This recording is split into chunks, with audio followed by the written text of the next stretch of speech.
اسی ماحول نے ادنا کو اعلیٰ کر دیا دیکھو۔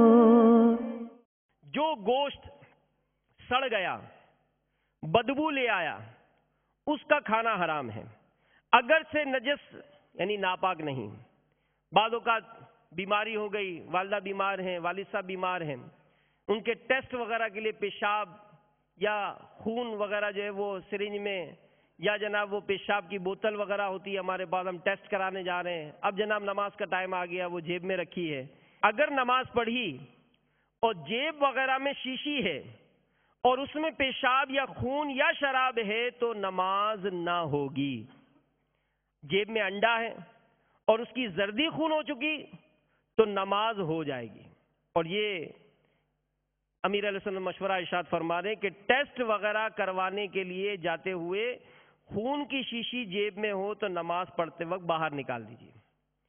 بعض اوقات انتقال ہو جاتا ہے گھر میں اور میت ہوتی ہے موجود، اسلام بھائی غسل بھی دیتے ہیں، تو یہ بھی مسئلہ یاد رکھیں کہ مردے کے منہ کا پانی یہ ناپاک ہے۔ حرام جانور کا گوشت اور چمڑا یہ کیسے پاک ہو؟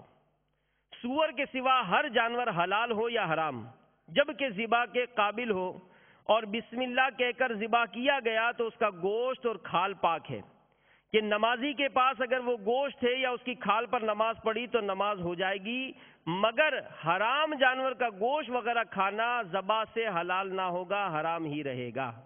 اور امیر علیہ سنت کا انداز ہم نے دیکھا کہ آپ بکرے کی کھال پر بیٹھنا پسند فرماتے ہیں، اور فرماتے ہیں کہ بکرے کی کھال پر بیٹھنے سے عاجزی پیدا ہوتی ہے۔ گاڑی نجاست والا کپڑا یہ کیسے پاک کریں؟ اس کا مسئلہ بھی سن لیجئے۔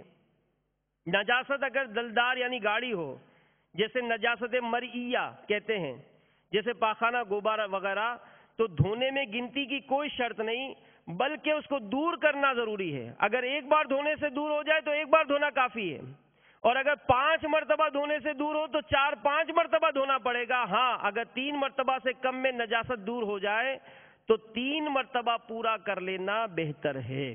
اگر نجاست دور ہو گئی مگر اس کا کچھ اثر، رنگ یا بو باقی ہے تو اسے بھی زائل کرنا لازم ہے۔ ہاں، اگر دشواری سے جائے تو اثر دور کرنے کی ضرورت نہیں، 3 مرتبہ دھو لیا، پاک ہو گیا۔ پتلی نجاست والا کپڑا پاک کرنے کے متعلق سنیے۔ اگر نجاست رقیق یعنی پتلی جیسے پیشاب وغیرہ ہو تو 3 مرتبہ دھونے اور 3 مرتبہ بقوت پوری طاقت سے نچوڑنے سے پاک ہوگا۔ قوت کے ساتھ نچوڑنے کے یہ معنی ہے کہ وہ شخص اپنی طاقت بھر اس طرح نچوڑے کہ اگر پھر نچوڑے تو کوئی قطرہ نہ ٹپکے۔ اگر کپڑے کا خیال کر کے اچھی طرح نہیں نچوڑا تو پاک نہ ہوگا۔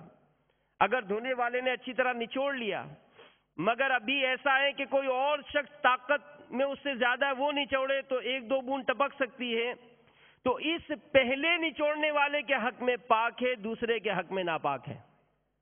اس دوسرے کی طاقت کا پہلے کے حق میں اعتبار نہیں۔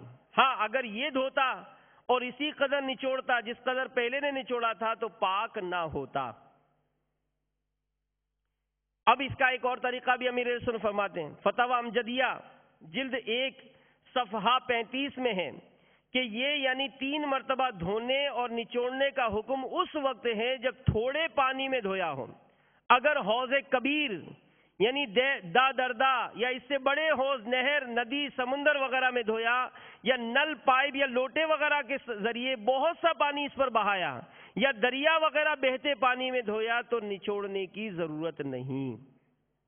فقہاء کرام فرماتے ہیں دری یا ٹاٹ یا کوئی ناپاک کپڑا بہتے پانی میں رات بھر پڑا رہنے دیں، پاک ہو جائے گا۔